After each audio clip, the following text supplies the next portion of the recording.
নমস্কাৰ বন্ধুসকল, স্বাগতম জনাইছোঁ মোৰ আজি অন্য এটা ভিডিঅ'। অৰ্থাৎ আই লাভ ট্ৰেভেল এণ্ড ফুডৰ মিনিমাম এতিয়া প্ৰায় 5 লাখ ছাবস্ক্ৰাইবাৰ হওঁ অৱস্থা। কোনোটো ভিডিঅ'ত আজিলৈকে মই কাকো ট্ৰল কৰি বা কাৰোবাৰ বেয়া ভিডিঅ' কিবা আপলোড কৰা দেখা নাই। তেওঁলোকে সাহায্য আগবঢ়াইছে, খুব ভাল লাগিছে। সকলোৱে সহায় সহযোগ কৰিছে, বহুত কমেণ্ট পাইছোঁ, ভাল ভাল কমেণ্ট। আমিও কৰিছোঁ কমেণ্ট, শুনি ভাল লাগিছে। আমাৰ নিজকে আমি দিব পৰা নাই, তথাপিতো আমাৰ মনটো ভাল লাগিছে। চ' কংকন তালুকদাৰে তেওঁৰ ব্যক্তিগত শত্ৰুতাৰ পূৰ কৰিবলৈ গৈ তেওঁ নেক্সট লেভেল টীমৰ বাকী সকলো কৰ্মকৰ্তাক এনেকুৱা কিছুমান টুলুঙা মন্তব্য দাঙি ধৰি এনেকুৱা কিছুমান মতলব প্ৰকাশ কৰিছে, যিটো কথা মোৰ কাৰণে একেবাৰে গ্ৰহণযোগ্য নহয়। মইতো নালাগে, মোৰ নিচিনা বহুতজন মানুহে ভাল লগা নাই। আৰু ইয়াতে এটা কথা কওঁ, কংকন তালুকদাৰ যেতিয়া ইউটিউবলৈ আহিছিলে, তেওঁ নিজকে ফেমাছ হ'বৰ কাৰণে I love travel and food অৰ্থাৎ বিকাশ চেত্ৰীৰ সহায় বিচাৰি আহিছিল। কিয়নো তেওঁ এটা সৰু পৰিয়াল লৈ যেতিয়া আছিল, সেই সৰু পৰিয়ালটো ডাঙৰ কৰা মানুহজনে হৈছে বিকাশ চেত্ৰী। কাৰণ বিকাশ চেত্ৰী এতিয়া বহুত বৰ্তমান ডাঙৰ এটা পৰিয়াল ইউটিউবত। চ' সেই কথাটো মই ক'বলৈ গৈছোঁ এইটো কাৰণে, আজি তেওঁ 1 লাখ ছাবস্ক্ৰাইবাৰ যেতিয়া হওঁ হ'ল, তেওঁ নিজকে ভাবিলে যে মই পাৰ পালোঁ বিকাশ চেত্ৰী কোন। কিন্তু বিকাশ চেত্ৰী তোমাতকৈ বহুত ওপৰত থকা এজন ব্যক্তি, যিজন ব্যক্তিৰ নাম হয়তো 2-3 বছৰ সৰু বাচ্চাও জানিব। আৰু কংকন তালুকদাৰে যি টুলুঙা মন্তব্য দাঙি ধৰিছে, সেই মন্তব্যৰ মই কিছু ভিডিঅ' ক্লিপ আপোনালোকক দেখুৱাম। চ' আহক তেওঁ কৰা মন্তব্যৰ, তেওঁ নেক্সট লেভেল টীমক যি টুলুঙা মন্তব্য দিছিল তাৰ এটা সৰু ভিডিঅ' ক্লিপ আপোনালোকক মই দেখাই আছোঁ। যি হৈছে, যি ৰিচেণ্ট কাম কৰিলে, কি তাতে আপোনালোকে ক্ৰেডিট পাইছে জানো? আপোনালোকে ক্ৰেডিট পাইছে জানো? আপোনালোকে যিমান কষ্ট কৰিছে তাতে ক্ৰেডিট পাইছে জানো? কি নাই পোৱা। যাৰ নামত আপোনালোকৰ পেজখন আছে বা গ্ৰুপটো আছে, সেই তেখেতৰ নামতহে অকল ক্ৰেডিটটো আহিছে। যিমান মিম পেজ হওক, যিমান সেই হওক, তাতে অকল আপোনালোকৰ কাৰোৱে নাম অহা নাই, বা আপোনালোকৰ সেই মানুহটোৰ লগতো টিম বুলি ৱৰ্ডটো ইউজে নহ'ল। ইণ্ডিভিজুৱেল হিচাপে মানুহটোৰহে নাম আহিলে। তো সেইটোৱে কথা কওঁ ব্ৰ, তোমালোকে বুজা। মোৰ বদনামী কৰাতকৈ তোমালোকে নিজে ভাবি চোৱা, তোমালোকক যোনে উৎসাহ আছে, যোনে তোমালোক মানুহজনে কিন্তু তোমালোকক কাম কৰাই কিনে ক্ৰেডিট লৈ আছে, কিন্তু তোমালোকে একদমেই ক্ৰেডিট পোৱা নাই।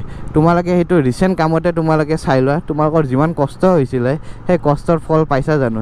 ক্ৰেডিট কোনোবাই বেলেগে পাই আছে। ভিডিঅ'ৰ ষ্টাৰ্টিঙতে কোনোবাই নিজকে ক্ৰেডিট দি কেনে কৈ দিলে অকলে কৰি আছোঁ বুলি, অকলে পইচা মিলাই আছোঁ বুলি, কোনো পইচা দিয়া নাই, অকলে দি আছোঁ। তো তাতে গম পোৱা যায় কি মানুহজনে নিজৰ ছাইডে এট্ৰেকশ্যন কৰি আছে, কি মই কৰিছোঁ অকলে, ততে মোৰ কাম কৰাহে ল'ৰা, ততে মোৰ কেমেৰা ধৰা ল'ৰা, ততে মোৰ বজাৰ কৰাত হেল্প কৰা ল'ৰা। তো সেনেকুৱা টাইপ হৈ আছে ব্ৰ। তোমালোকে এদিন এনেকুৱা যদি কৰি থাকা ন, তোমালোকে ইউটিউবাৰ হ'ব নোৱাৰিবা, তোমালোকে কাম কৰা মানুহ হ'ব লাগিব বেলেগৰ আণ্ডাৰত, বেলেগৰ আৰু বেলেগ।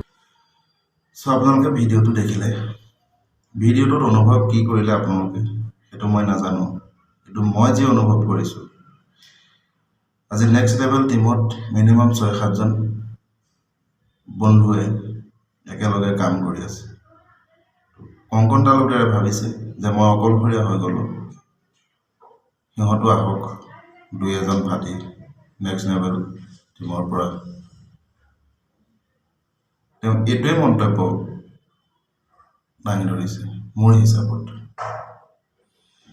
চ' কংকন তালুকদাৰে এটা কথা কওঁ, তোমাৰ পাৰ্চনেলি শত্ৰুতা আছে, পাৰ্চনেলি প্ৰহাৰ কৰা। ইউটিউব জগতখন ইমান সৰু নহয়, বুজিছা? তুমি পাইছা পাৰ্চনেলি এটেক কৰা, ইউটিউবত নহয়। ইয়াৰ পিছত বিকাশ চেত্ৰী এটা মন্তব্য দিছে, সেই মন্তব্যটো আপোনালোকক মই দেখুৱাইছোঁ, চাওঁ আহক। ওপৰত আমি ইমান নকওঁ আৰু এনেকুৱা আমি নেগেটিভ পাব্লিচিটি কাৰণে কৰি আছে। পাব্লিচিটি নেগেটিভ হওক বা পজিটিভ হওক, পাব্লিচিটি পাবৰ কাৰণে এইবিলাক কৰি আছে। পুৰণা কথাবোৰ খুচৰি আছে, পুৰণা কথা বেলেগৰ নেগেটিভিটি খুচৰি আছে।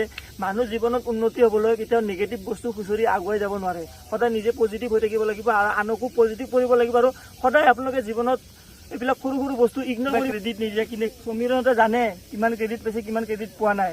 আজি সমীৰণৰ এইবিলাক কথা নকওঁ, এইবিলাক আমি যোনে চিনি পায়, আজি বিকাশ দাৰ কাৰণে চিনি পায়, আৰু তাকো যোনে চিনি পায় বিকাশ দাৰ কাৰণে চিনি পায়। সেইটো মোক নালাগে, সেইটো নালাগে। চবে কষ্ট কৰিছে, বিকাশ দাই নিজে নহয়, নিজে কষ্ট কৰিছে, কিন্তু আমি এইখিনি কথা ক'বই লাগিব। কাৰণ আমি যিহেতু পাইছো আৰু যিখিনি আজি সন্মান পাইছো, ধৰক যিখিনি গম পাওঁ বিকাশ দাৰ কাৰণে পাইছো, সেইখিনি কথা আৰু সকলোৱে জানে, সেইখিনি কথা ক'ব লগা কথাই নহয়। আৰু এইখিনি এইটো কথা কোৱা নহয়। কিন্তু চাওক, সমীৰণে আজি আমি অল ইণ্ডিয়া ৰাইড কৰাৰ পিছত সমীৰণৰ কিমান ছাবস্ক্ৰাইবাৰ আছিলে, সি এটা ব্ৰেণ্ড এম্বেচেডাৰ হৈছিল পদ বিভাগৰ।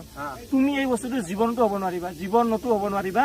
এই সমীৰণ ক্ৰেডিটৰ কথা কৈছেতো, ক্ৰেডিটৰ কাৰণে মই ক'লো, সমীৰণে মোৰ লগত গৈছিল ন অল ইণ্ডিয়া ৰাইডত, আহি পেলাই ব্ৰেণ্ড এম্বেচেডাৰ হৈছে, পদ সুৰক্ষা দ্বিতীয়। এইখিনি এটা বহুত ডাঙৰ কথা। ইউটিউব সমাজত আমাৰ ইউটিউবাৰ হৈ পেলাই এটা ব্ৰেণ্ড এম্বেচেডাৰ হোৱাটো বহুত ডাঙৰ কথা। আৰু আমি সকলো ইউটিউবাৰ এটা আমি প্ৰাউড ফিল কৰিছোঁ যে অসমত থাকি ইউটিউব চেনেল এটা চলাই ইমানখিনি এটা কৰিছোঁ। ক্ৰেডিটৰ কথা কোৱাৰ কাৰণে এইটো মই ক'লো। আৰু তোমাৰ ছাবস্ক্ৰাইবাৰৰ কাৰণে এইবিলাক কৰি আছাতো, তোমাৰ কণ্টেণ্ট নাই কাৰণে এইবিলাক কৰি আছা। যোৱা আশীৰ্বাদ দিছোঁ মই, আমাৰ নেক্সট লেভেল ফেমিলিৰ পৰা আশীৰ্বাদ দিছোঁ। 100K হৈছে আজা, আৰে 1 মাহ ভিতৰত 100K হৈ যাব, মই আশীৰ্বাদ দিছোঁ।